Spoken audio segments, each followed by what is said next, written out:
Welcome to special show. మనం చూస్తుంటాము సనాతన ధర్మాన్ని కాపాడేందుకు మేము నడుం బిగించామంటూ గతంలో నాగసాధువులు కానివ్వండి, అఘోరాలు కానివ్వండి, వాళ్ళు మొత్తం పరిత్యజించి దానికోసమే పాటుపడతాను ప్రతి ఒక్కరికి తెలుసు. అదే దారిలో నేను నడుస్తానంటూ ఓ లేడీ అఘోరి తెలంగాణ రాష్ట్రంలో ప్రత్యక్షమైన తర్వాత అప్పుడు జరిగిన ఇష్యూస్ అన్ని ప్రతి ఒక్కరికి తెలుసు. అప్పుడు నగ్నంగా రోడ్ల మీద తిరుగుతూ ప్రతి టెంపుల్కి వెళ్ళి అక్కడ హడావిడి చేయడం కానివ్వండి, తద్వారా వచ్చే మీడియా మైలేజ్ని ఉపయోగించుకొని తను ప్రతి ఒక్కరిని పలకరించే ప్రయత్నం చేయడము, పెద్ద పెద్ద టెంపుల్స్కి వెళ్ళి అక్కడ తనకు కూడా ప్రోటోకాల్ కావాలని కోరుకోవడం అని మనం చూస్తూ వచ్చాం. కానీ ఇప్పుడు సిచ్యువేషన్ మారింది. ఈ సినారియోలో తను చేస్తున్న పని ఏంటి అన్నది ప్రతి ఒక్కరి ఇవాళ ప్రశ్నించే పరిస్థితి మనకు కనిపిస్తుంది. అందులో ముఖ్యంగా అఘోరీన్ అంటోంది, అందులోనూ మహిళా అఘోరీన్ అంటే లేడీ అఘోరీన్ అని చెబుతూ వచ్చింది. కానీ ఇవాళ పెళ్లి చేసుకుంటానంటుంది. గతంలోనే ఒక పెళ్ళైన మహిళను మోసం చేశారన్న వార్తలు కూడా వినిపిస్తున్న నేపథ్యంలో అసలు ఈ అఘోరి వెనక అసలు చిత్రాలు ఏంటి అని చెప్పే ప్రయత్నమే ఇవాళ బీఆర్కే న్యూస్ చేస్తుంది. అందులో ముఖ్యంగా చూస్తే మాత్రం ప్రతి ఒక్కరు సనాతన ధర్మానికి సంబంధించి ముందుకు వెళ్ళాలని ఆలోచిస్తున్న నేపథ్యంలో మొదట్లో ఆమె చేసిన హడావిడిని నమ్మి తనకు అనుకూలంగా మాట్లాడిన వాళ్ళు కానివ్వండి, తనకు అనుకూలంగా పనిచేసిన వాళ్ళు చాలామంది ఉన్నారు. కానీ ఆ తర్వాత అసలు చిత్రాలు తెలిసిన తర్వాత ఇప్పుడు వ్యతిరేకిస్తున్న వాళ్ళు కానివ్వండి, విమర్శిస్తున్న వాళ్ళ సంఖ్య రోజు రోజుకి పెరుగుతున్న నేపథ్యంలో అసలు ఈ అఘోరి ఎవరు, ఈ అఘోరి చేసిన కార్యక్రమాలు ఏంటి, ఇప్పటికే ఒక ట్రయాంగిల్ లవ్ స్టోరీ లాగా ఇప్పటికే ఒక భార్య ఉంది, నిన్న ఒక పెళ్లి చేసుకున్న నేపథ్యంలో అసలు ఏం జరుగుతుంది అని తెలుసుకునే ప్రయత్నం చేసే నేపథ్యంలో మనతో పాటు ఉన్నారు సాయికృష్ణ ఆజాద్ గారు, సుప్రీంకోర్టు సీనియర్ అడ్వకేట్ మనతో పాటు ఉన్నారు. ఒకసారి తనని మాట్లాడి అడిగి తెలుసుకునే ప్రయత్నం చేద్దాము. ఆజాద్ గారు, ఇవాళ మనం చూస్తున్నామంటే అఘోరి అంటే ఇనిషియల్గా మాట్లాడినప్పుడు మేబీ ఐ థింక్ మీరు కూడా తనకు సపోర్ట్ చేస్తూనే మాట్లాడిన పరిస్థితి. అవునండి. ఆ రోజు సిచ్యువేషన్ ఏంటి, ఈ రోజు సిచ్యువేషన్ ఏంటి, అసలు నిజంగానే సనాతన ధర్మం ఎక్కడ పోయింది, ఆలయాల సంరక్షణ ఎక్కడ పోయింది, ఇవాళేమో అంటే మనం చెప్పుకోవడానికి మాట్లాడుకోవడం కూడా జుగుప్సాకరమైన సిచ్యువేషన్లో ఇవాళ తను తిరుగుతున్న పద్ధతి, ఇవన్నీ చూసిన తర్వాత అసలు ఏంటి, సపోర్ట్ ఎందుకు చేస్తారు, ఇప్పుడు అపోజ్ ఎందుకు చేస్తున్నారు? సార్, ఇప్పుడు చిదంబరం గారు ఇక్కడ ఒకటి చెప్తాను, సపోర్టు అపోజ్ కాదు. అక్కడ నేను అఘోరికి ఎప్పుడూ సపోర్ట్ చేయలే, ఈరోజు చేయలే, ఆ రోజు చేయలే, ఈ రోజు కూడా నేను నెగిటివ్ కూడా లేదు.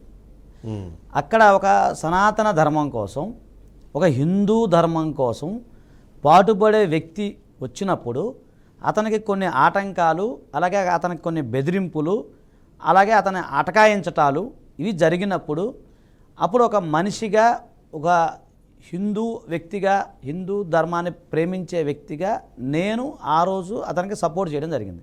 అక్కడ అఘోరి ఉండొచ్చు, ఆజాద్ ఉండొచ్చు, చిదంబరం గారు ఉండొచ్చు, మనకు సంబంధం లేదు. ఈరోజు ఒక ముగ్గురు మహిళల్ని మోసం చేసిన వ్యక్తిగా, మహిళలతో ఇలా రకరకాలుగా వ్యవహరించడం, దుశ్చర్యలకు పాల్పడే వ్యక్తిగా, సంఘ విద్రోహ శక్తిగా ఉన్నప్పుడు అక్కడ అఘోరి ఉండొచ్చు, ఎవరైనా ఉండొచ్చు. సో నేను ఎప్పుడు కూడా మీకు తెలియదు ఏం కాదు, మన స్నేహం ఎప్పుడుది కాదు. ఎప్పుడైనా ప్రజలందరికీ తెలుసు, తెలుగు రాష్ట్రాల ప్రజలందరూ ఆజాద్ అంటే ప్రజల కోసం పాటుపడాడు. చిన్నప్పటి నుంచి కూడా మేము స్టూడెంట్ లీడర్ కానీ కూడా సామాన్య ప్రజల కోసం అన్యాయం ఎక్కడైతే జరుగుతుందో అక్కడ మేము పోరాడిన సందర్భాలు చాలా ఉన్నాయి. ఇక్కడ అఘోరి కాదు, అఘోరి ప్లేస్లో ఇంకొకరు ఉన్నా కూడా ఖచ్చితంగా నేను పోరాడతాను, అందులో నో డౌట్ ఎట్టాలి. ఇప్పుడు నాకు అతని మీద కోపం లేదు, ప్రేమ లేదు. అది ఇప్పుడు చాలా సింపుల్ చిదంబరం సార్. ఇప్పుడు ఎలా ఉంటుందంటే, మేము ఇచ్చాం ఏమని, మనకి అది మీకు తెలిసిందే కదా ఘటన. ఎందుకంటే ఆంధ్రాలో మాకు కిష్లంక విజయవాడ ఇంటి దగ్గర అక్కడ కొద్దిగా అడవుడు చేసింది. అంటే హైవే ఇంకా అంతా పక్కనే కదా, 4-5 కిలోమీటర్లే కదా సార్. ఈ వర్షం వాళ్ళ ఇంటి దగ్గర అడవుడు చేసింది. అక్కడి నుంచి అక్కడ మాకు 5 కిలోమీటర్లు చేసినప్పుడు పోలీసు వారు ఆమెను తెలుసు కదా, ఆ రోజు బలవంతంగా దాంట్లో పడేయటం ఇవన్నీ జరిగితే కొంతమంది ఉంటారు కదా మన మిత్రులు, మీలాంటి మీడియం మిత్రులు కూడా, ఏం ఆజాదన్న ఇట్లా పరిస్థితి, హిందూ ధర్మ పరిరక్షణ కోసం ఒక వ్యక్తి వస్తే అతనికి ఆటంకాలు ఇన్నుంటాయా అనేది వచ్చింది వార్త. అరే ఓకే, ఒక వ్యక్తి బయటకు వచ్చాడు, మనం ఎలాగో రాలేము, ఆ స్థాయిలో మనం రాలేము, పోనీ అతనికి ఆటంకాలు కల్పించకూడదు అన్నప్పుడే కదా శ్రీకాళహస్తిలో అతను ఫస్ట్ బట్టలు లేకుండా రానివ్వలేదు.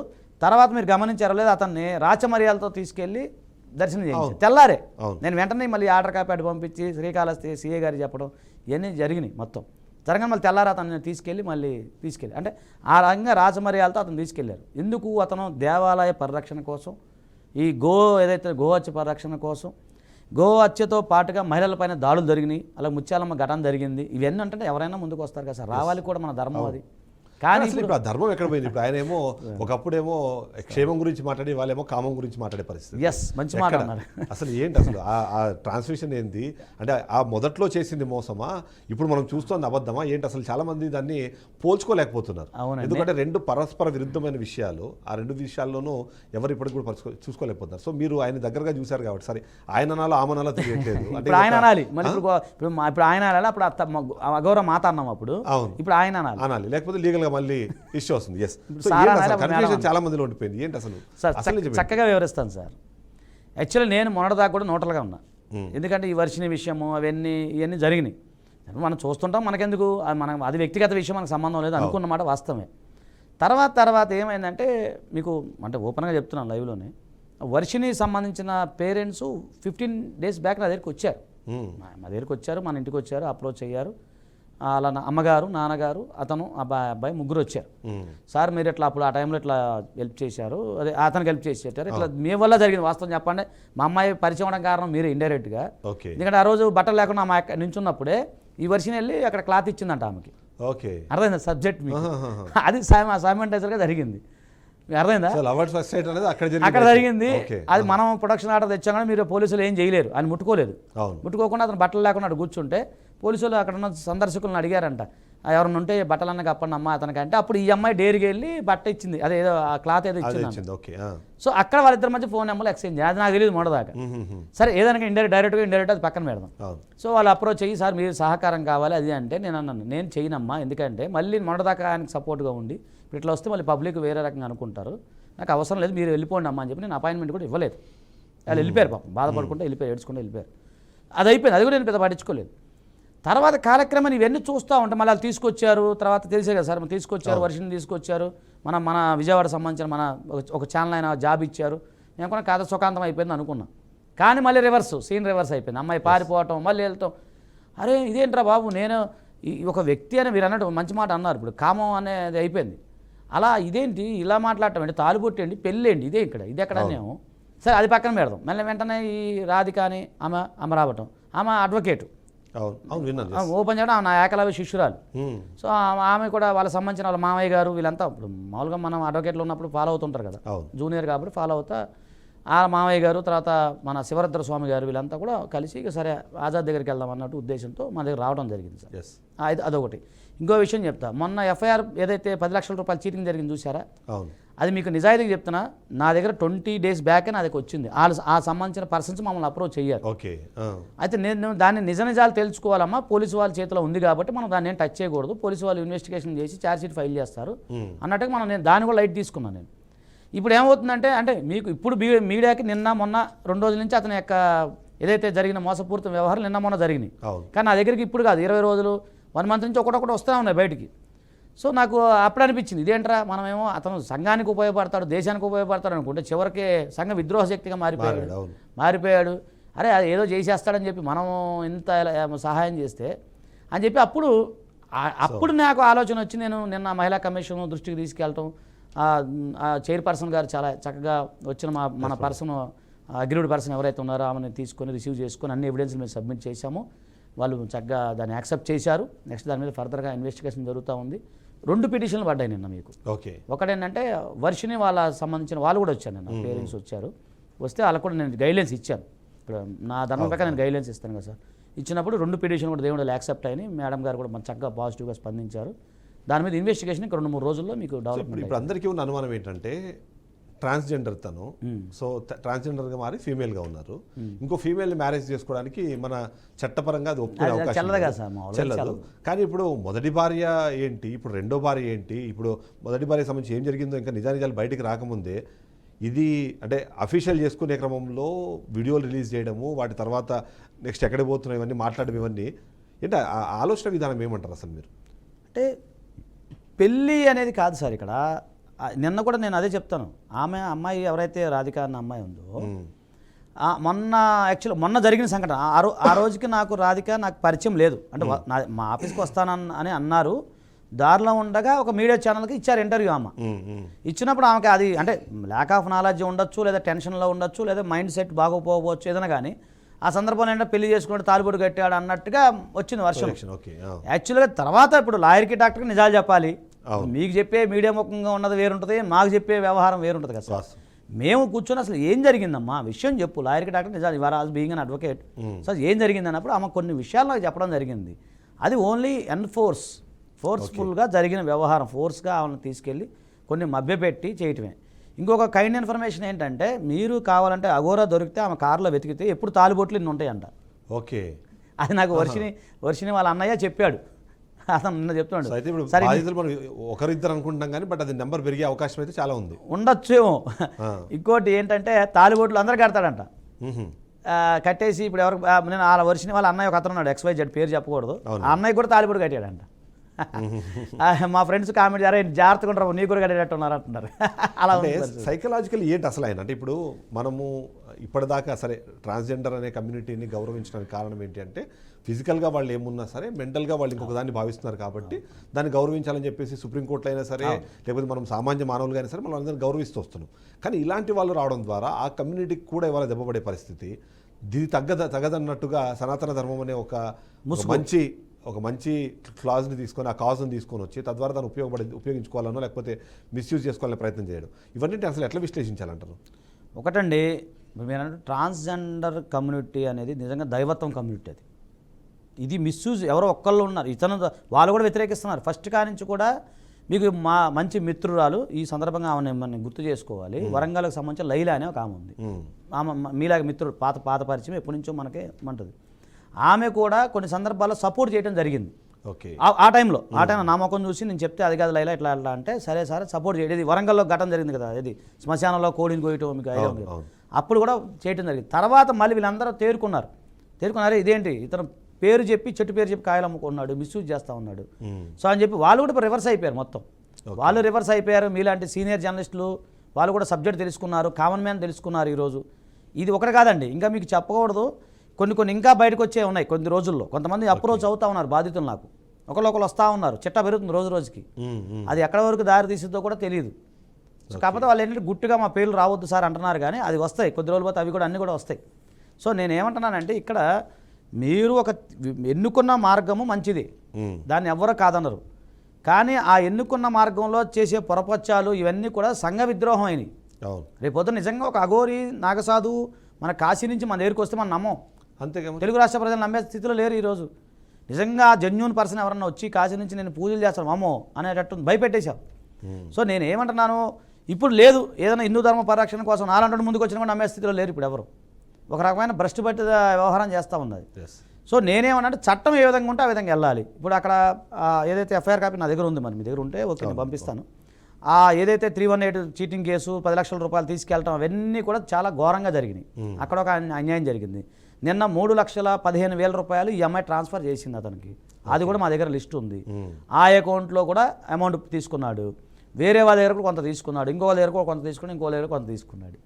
సో డబ్బు పరంగా, లైంగికంగా, సామాజికంగా, సంఘపరంగా, వ్యక్తుల పరంగా, నమ్మకం పరంగా, ఒక హిందూ ధర్మానికి వ్యతిరేకంగా ఇన్ని రకాలుగా చేస్తున్నప్పుడు మీరే చెప్పాలి పెద్దలు. అయితే మీరు ఒక పాయింట్ చెప్పండి, తను స్టార్టింగ్లో అంటే మీతో అప్రోచ్ అయినప్పుడు కానీ లేదా మీతో మాట్లాడినప్పుడు కానివ్వండి ఏం చెప్పేవాళ్ళు, అంటే ఇప్పుడు హిందూ ధర్మ పరిరక్షణ గురించి మాట్లాడినా లేకపోతే ఇంకో విషయం గురించి మాట్లాడినా అంటే మీరు ఏదో ఒక విషయంలో కన్విన్స్ అయిన తర్వాతనే వాళ్ళతో పాటు మీరు ట్రావెల్ చేస్తుంటారు. సో ఏ పాయింట్తో కన్విన్స్ చేశారు మిమ్మల్ని, ఆ తర్వాత దాని అబద్ధం తెలుసుకోవడానికి మీకు అంటే ఏం రీజన్స్ వచ్చాయి? అవునండి, ఇప్పుడు ఆ టైంలో ఏమి కన్విన్స్ అనేది ఏం లేదండి. అందరూ ఇంటర్వ్యూ చేస్తున్నారు, ఇది జరిగింది నేను చెప్పాను, సరే నన్ను తండ్రి అనేది ఫోన్ చేసినప్పుడల్లా తండ్రిని కాలు మోగుతా తండ్రి అట్లా మాట్లాడు. అలా మాట్లాడడం జరిగేది. అమ్మ జాగ్రత్తగా వెళ్ళాము, ఏదంటే ఫోన్ చేయి నాకు, సో మీరు ఫోన్ చేయండి, ఉంది కదా మీకు ఆర్డర్ కాపీ నేను పంపించాను కదా, అది మీరు చూపించండి, భయపడాల్సిన అవసరం లేదు, మీరు జాగ్రత్తగా ఉండండి అని చెప్పేదాకా అక్కడ అంతా అన్నీ అయిపోయినాయి. అయిపోయిన వాళ్ళు బార్డర్ దాటేశారు. తర్వాత ఇక మనకు సంబంధం లేదు, మర్చిపోయాం, మనం కూడా మన దైనందిక కార్యకలాపాలు మర్చిపోయాను. మళ్ళీ రీసెంట్గా ఈ వర్షిని ఘటన వచ్చినప్పుడే నేను అబ్జర్వేషన్ చేయడం మొదలుపెట్టాను. ఇప్పుడు అప్పటిదాకా మనకేం అవసరం ఉండదు కదా సార్. తర్వాత వీళ్ళు మనల్ని అప్రోచ్ అవ్వటం, ఏది వర్షిని సంబంధించిన పేరెంట్స్ మనల్ని అప్రోచ్ అవ్వడం. మీకు మీడియాలో చెప్పేది వేరు కదా సార్. అవును, ఓపెన్గా మాట్లాడాలంటే మీడియాలో చెప్పేది వేరు, మాకు అడ్వకేట్గా చెప్పేది వేరు. సో అప్పుడు విన్న తర్వాత నేను రియలైజ్ అయ్యాను, మీడియా కథనాలు అనేది మనం అంతే కదా సార్. నేను కూడా జర్నలిజం చేసి నాకు కూడా నాలెడ్జ్ ఉంది కాబట్టి మీడియాలో చెప్పేది వేరుంటుంది, కానీ వాస్తవాలు కొన్ని చెప్పొచ్చు, చెప్పకపోవచ్చు, లేదా మీడియా పరంగా కొన్ని ఉండొచ్చు. కానీ లాయర్ వృత్తిలో వచ్చినప్పుడు, మా వృత్తిలో వచ్చినప్పుడు మాకు అక్కడ స్వేచ్ఛ అనేది ఉంటుంది. సో వాళ్ళు ఓపెన్గా మాట్లాడేసి ఓపెన్గా చెప్పచ్చు.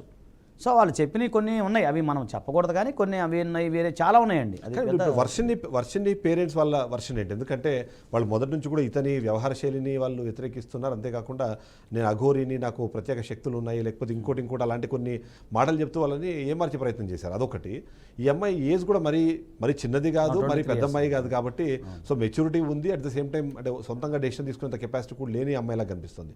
సో ఈ అమ్మాయిని ఏమార్చే క్రమంలో వాళ్ళ పేరెంట్స్ కన్నా ఇతన్ని ఎక్కువ నమ్మడానికి కారణాలు ఏమనుకుంటుంది మీరు? సార్ ఇప్పుడు సడన్గా ఒక వ్యక్తి మీడియాలో అయిపోయింది దేవుడు దైవత్వం అఘోరి మాతగా అన్నప్పుడు సడన్గా ఆ వ్యక్తి మన కళ్ళ ముందు ఉన్నప్పుడు ఆటోమేటిక్గా తెలియకుండా అమ్మ ఎంత గొప్పరాలు రాని ఆటోమేటిక్ మనకి దండం పెట్టబుద్ది, అడ్మిరేషన్ వస్తుంది. అది సహజంగా. ఇప్పుడు స్వామీజీలో కనుక సడన్గా కనిపెట్టారనుకోండి నమస్తే పెట్టబుద్ది. ఆ విధమైన దైవత్వానికి వెళ్ళటం వల్ల వీళ్ళు చాలా పునీతం అయిపోయారు. అమ్మో అంత పెద్ద అఘోరి మాత మా ఇంటికి వచ్చడం మా యొక్క పూర్వజన్మ సుకృతం. ఒక కామన్ మ్యాన్ కదా, కోటీసులు కాదు పాపం, చాలా పేదవాళ్ళు. అలాంటి వ్యక్తి ఇంటికి రాగానే మనమైనా రండి అని మనం రండి స్వామీజీ అంటాం కదా సార్. సో ఆ విధంగా వాళ్ళు యాక్సెప్ట్ చేసిన తర్వాత చివరికి ఇట్లా అనేది అలా ఎక్స్పెక్ట్ చేయరు కదా. సహజంగా ఏమనుకుంటారు, అమ్మో అంత పెద్ద దేవత మన ఇంటికి వచ్చింది, మన అదృష్టం, మన పూర్వజన్మ సుకృతం అనే భావనలో మైండ్ సెట్ ఉంటుంది. ఇది కూడా ఆ టైంలో కూడా ఈయన బిల్డప్ కూడా ఆ విధంగానే ఉంది సహజంగా సార్. ఆ టైం నిజం చెప్పాలి, నేను మా ఇంటికి కూడా తెచ్చుకుందాం అనుకున్నా ఆ టైంలో. ఇంట్లో వాళ్ళ పక్కన వాళ్ళందరూ అని వేసా కదా రమ్మనపై మన స్ట్రీట్కి వస్తే ఏదో పూజ చేద్దాం అన్నట్టుగా అన్నారు. అంటే ఆ టైంలో మా మైండ్ సెట్ అదే ఉంటుంది కదా సార్. సామాజిక అంశాల పట్ల ఒకే తను దైవత్వం కోసం పోరాడుతున్నాడు, అది మన గుడుల గురించి పోరాడుతున్నారు, తర్వాత అక్కడ ఏదో గుడిలో దర్గా తీసేయాలని చెప్పేసి పోరాడుతున్నాడు, ధర్నా చేస్తారు, ఆత్మహత్య చేసుకుంటాను. అరే మంచిదే కదా సార్, అలా అనుకుంటాం. మనం చేయలేని పని మనం చేస్తున్నప్పుడు మనలో చూసుకుంటాం కదా. అది ఇక్కడ ఏమంటున్నానంటే చిదంబరం గారు ఒకటే సార్, దీనికి ఇప్పటికైనా ప్రభుత్వం ఇమీడియట్లుగా మేల్కొనాలి. అది మానవ ప్రయత్నం మనం చేస్తాము, లాయర్గా నా ప్రయత్నం నేను చేస్తాను, మీలాంటి మీడియా మిత్రులందరూ మీరు ప్రయత్నం మీరు చేస్తారు, దానిలో నో డౌట్. కానీ చేయాల్సింది ఎవరో ప్రభుత్వం వారు, సంబంధించిన అధికారులు. మీరు ఒక మాట అన్నారు ఆయన అతీంద్ర శక్తుల గురించి. నేను అతీంద్ర శక్తుల గురించి కూడా నేను మన శివరుద్ర స్వామి గారితో నేను ఒకటి చెప్పించాను స్టేట్మెంట్, నేను పంపిస్తా చూడండి. ఆయన అన్నారు సార్ ఇట్లా అతీంద్ర శక్తులను చాలామంది భయపడతారంటే ఆయన అలాంటివి ఏ ఉండవా బాబా, అసలు అలాంటివి ఉండవు, అలాంటిది అంతా అబద్ధం అని చెప్పి నేను ఒక స్టేట్మెంట్ ఆయన ఇవ్వడం జరిగింది. చాలామంది ఏదో చేసేస్తారు, అలాంటి అంత అసలు ముందు అతనికి తెలిస్తే కదా. కానీ ఇప్పుడు ఇక్కడ సమస్య కూడా అదే, చాలా మంది వ్యతిరేకంగా మాట్లాడాలి అంటే ఎంతో కొంత మీరు అన్నట్టుగా దేవుడు అంటే భక్తి ఉంటుంది, అదే సందర్భంలో భయం కూడా ఉంటుంది. ముఖ్యంగా ఇప్పుడు అఘోరైలో లేకపోతే నాగసాధువులు అనేటప్పటికి ఏంటంటే వాళ్ళు చాలా స్ట్రిక్ట్గా అన్నింటినీ వాళ్ళు ఫాలో అవుతారు కాబట్టి వాళ్ళకి అతీంద్రియ శక్తులు వస్తాయి.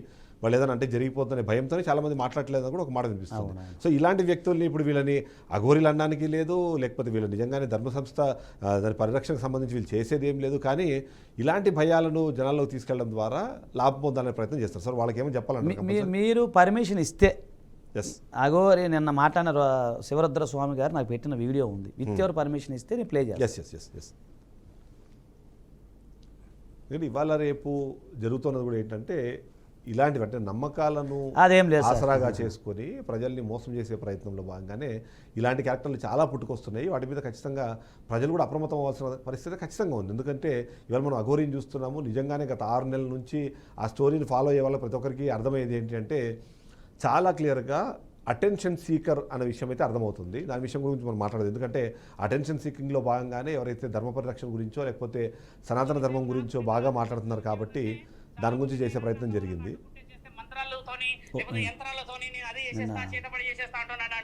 ఎల్లూరి శ్రీనివాస్ నేను చెప్తున్నాను, మిగతా యావత్ భారతదేశంలో ఉన్న అఖండ ప్రజలకు చెప్తున్నాను, ఆయనకి ఏమీ రాదు. ఆ మంత్రాలు తంత్రాలు అని చెప్పేసి మిగతా అధికారులు ఎవరు భయపడుతున్నారంట. ఆయనకు అలా ఒక ప్రెస్ నోట్ రిలీజ్ చేపిస్తాను, అక్కడ అఖాడాల నుంచి చేస్తానన్నారు. మీ అందరూ కూడా చెప్పేది ఏంటంటే ఆయనకు మంత్రాలు వచ్చేసి తర్వాత ఇంకేదో చేసేస్తాడని అలాంటి భయాలు పెట్టుకోకండి. నేను శివరుద్ర సాధువుని, నేను ఒక సాధకుడిని, నాతో పాటు ఎందరో గురువులు, సాధువులు, పీఠాధిపతులు, మతాధిపతులు అందరూ మద్దతుగా ఉన్నారు. అందరూ బయటికి రావాలని లేదు. కాబట్టి ఏంటంటే శ్రీనివాసు చెప్పే ఆ మంత్రాలకు చింతకాయలు రాలవు. ఆయన న్యాయపరంగా రావాలి. జెండర్ మార్చుకొని బ్రెస్ట్ ఇంప్లాంట్ అని చేసి ప్రాస్టిట్యూషన్ లో ఉన్నాడన్న విషయం కూడా నిన్న రాత్రి తెలిసింది. ఇంకో విషయం నాకు నిన్న రాత్రి తెలిసిన విషయం ఏంటంటే చాలా మందిని అయినా నన్ను ఎవరన్నా అడ్డుకుంటే లేకపోతే యంత్రాలతో నేను అది చేసేస్తా, చేతబడి చేసేస్తా అంటున్నాడంట.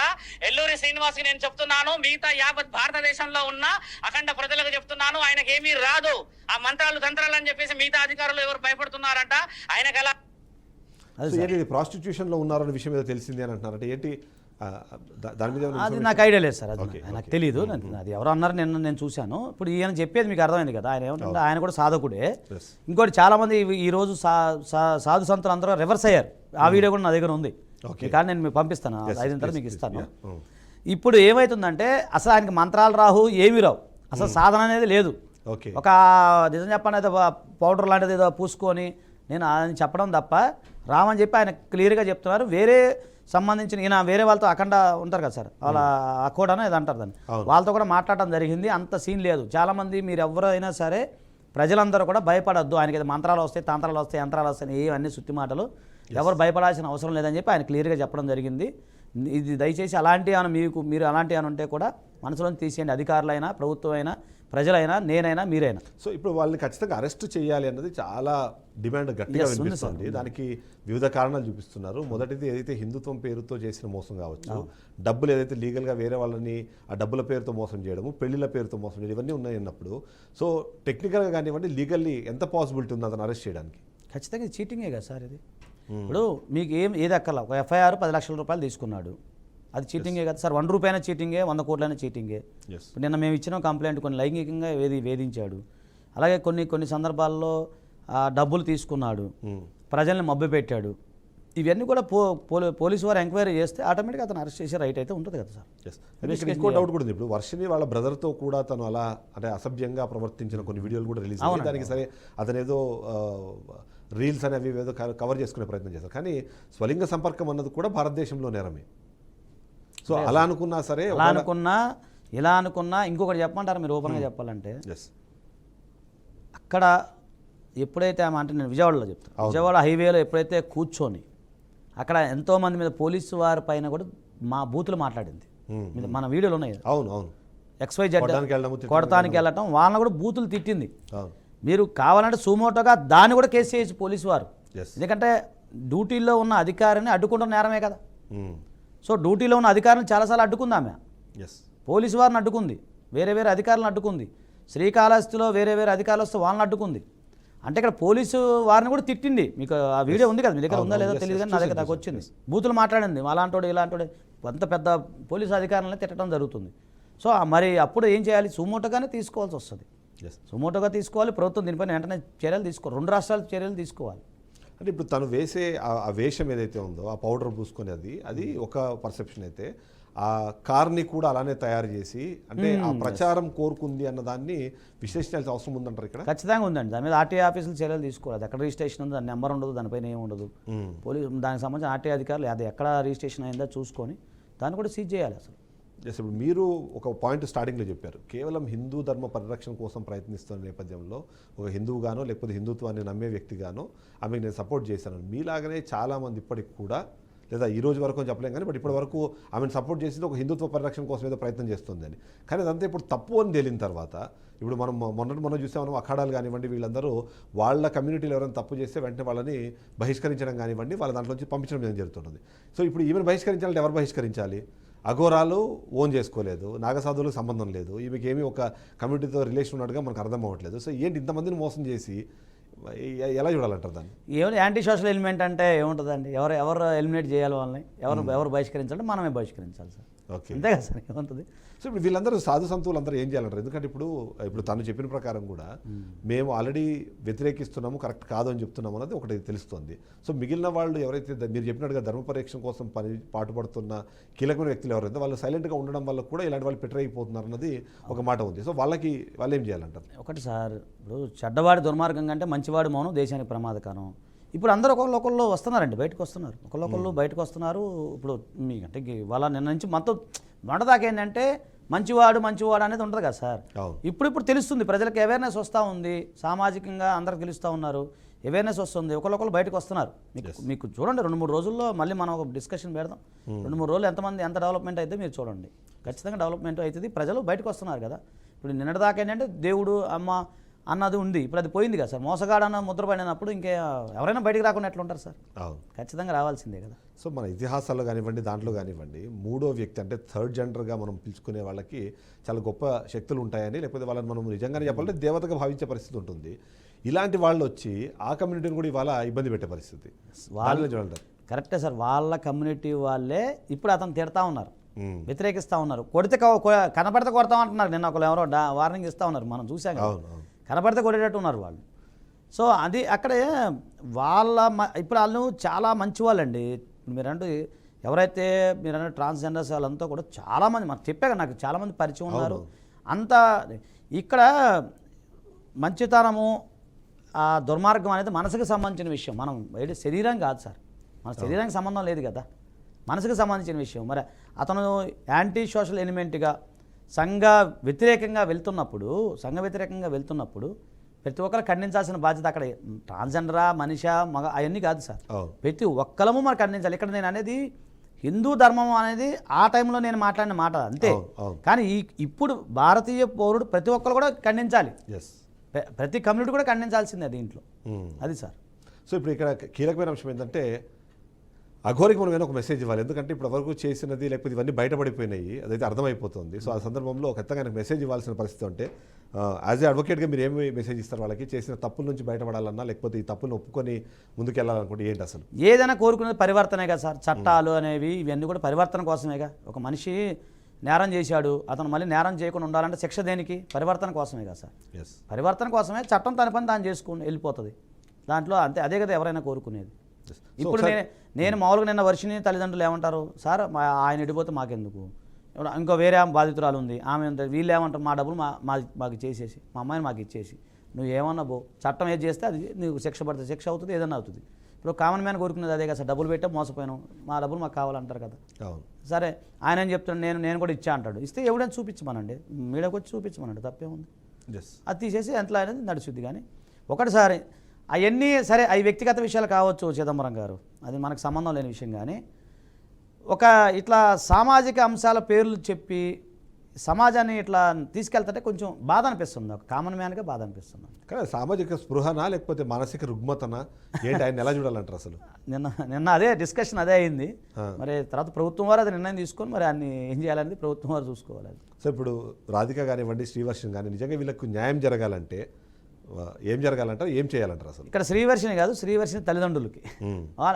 తల్లిదండ్రులు ఏమన్నారు, మా అమ్మాయిని మాకు ఇచ్చేయనని అంటున్నారు. ఆమె ఇప్పుడు భారతీయ పౌరురాలుగా ఆమెకున్న హక్కు అది, ఆమె ఎవరితోనే ఉంటుందో అంటది ఆమె. సో కానీ ఇంకొక మీకు విషయం మర్చిపోయాను. ఇప్పుడు మొన్న మా శ్రీవర్షిని వాళ్ళు హాస్పిటల్లో తీసుకెళ్లారు, ఇంకా మెడికల్ సర్టిఫికేట్ పెడతాను నేను, వాళ్ళు నాకు పెడతారు. ఆ హాస్పిటల్లో తీసుకెళ్తే ఆ డాక్టర్ గారు చూసి, అది ఆ మెడికల్ టెర్మినాలజీ నాకైతే తెలియదు, నిన్న అతను చూపించాను నాకు, నిన్న అడవుడిగా జిరాక్స్ కూడా తీసుకోలేకపోయాను. సో ఆ మెడికల్ టెర్మినాలజీలో కొంత ఏమో కొద్దిగా మానసికంగా డిప్రెషన్ గురవుతుందని చెప్పేసి ఆ మెడికల్ సర్టిఫికేట్, మెడికల్ ఇచ్చిన ప్రిస్క్రిప్షన్, కొన్ని మెడిసిన్స్ కూడా ఇవ్వడం జరిగింది. సో దాన్ని బట్టి చూస్తే అమ్మాయి కొంచెం మానసిక స్థితి బాగాలేదేమో అని నాకు అనిపిస్తుంది, దాన్ని బట్టి చూస్తే, ఆ రిపోర్ట్ని బట్టి చూస్తే. సో ఫైనల్గా చూస్తే మాత్రం ఖచ్చితంగా ఆయన ఎక్స్ప్లాయిట్ చేసే ప్రయత్నం చేస్తున్నారు, దాంట్లో ఈఎంఐ బలైపోయింది అన్నది అయితే మనం భావించాల్సిన అవసరం ఖచ్చితంగా ఉంది సార్. ఖచ్చితంగా అందరం బలైనం, అందరం పిచ్చోళ్ళం నిజం చెప్పాలంటే. So thank you very much Aziz గారు, మీ విలువైన సమాచారం అందించేందుకు. ఓవరాల్గా చూస్తే మాత్రం ఖచ్చితంగా ఇక్కడ చర్యలు తీసుకోవాల్సిన అవసరం ప్రభుత్వానికి ఉంది, వీటి గురించి ఆలోచించాల్సిన అవసరము ప్రజలకు ఉంది. ఎందుకంటే మనకు నచ్చే అంశాన్ని, మనం మెచ్చే అంశాన్ని తీసుకొచ్చి ఆ సామాజిక విషయాలు ఏవైతే ఉన్నాయో వాటిని యూజ్ చేసుకొని ఇలాంటి వాళ్ళు ప్రచారం కోసం పాటుపడుతున్నారు. వాటితో భాగంగానే ఇలాంటి వాళ్ళు ఎంతమందిని మోసం చేస్తున్నది అర్థమవుతుంది. సరే, ఇప్పుడు ఆయన శ్రీనివాస్ అనాలా, అఘోరి అనాలా అన్నది పక్కన పెడితే ఖచ్చితంగా తను చేసిన నేరాలకు శిక్ష అయితే పడుతుంది. ఈ శిక్ష పడే క్రమంలో మరికొద్ది మందిని ఇందులో బాధితులను చేసే ప్రయత్నం అయితే జరుగుతుంది. ఎందుకంటే శ్రీవర్షన్ లాంటి వాళ్ళు తెలిసో తెలియకో అతను అడ్మినిస్ట్రేషన్ని యూజ్ చేసుకొని దాన్ని ఇప్పుడు ఎక్స్ప్లాయిటేషన్గా మార్చుకునే ప్రయత్నం చేస్తున్న నేపథ్యంలో ప్రభుత్వాలు త్వరగా స్పందించాలి, పోలీసులు త్వరగా స్పందించాలి. లేకపోతే మరింత మంది బాధితులు తయారయ్యే అవకాశం ఉంది. ఇప్పటికే ఉన్న బాధితులు బయటికి రాకపోతే ఇలాంటి వాళ్ళు మరింత పెట్టిపోయే అవకాశం ఉంది అన్నదైతే మనకు అర్థమవుతుంది. ఇలాంటి వాళ్ళని ఎంత వీలైనంత తొందరగా నిర్మూలించాల్సిన అవసరం ఉంది. వాళ్ళని వెంటనే అరెస్ట్ చేసి వీళ్ళని లోపల వేయకపోతే మరింత మంది బాధితులు బయటకు వచ్చే అవసరం, బాధితులుగా మారే అవకాశం కూడా ఉందన్నది తెలుస్తుంది. ఇక హిందూ ధర్మానికి సంబంధించి చూసినప్పుడు కూడా హిందూ ధర్మ పరిరక్షకులుగా చాలామంది ఉన్నారు.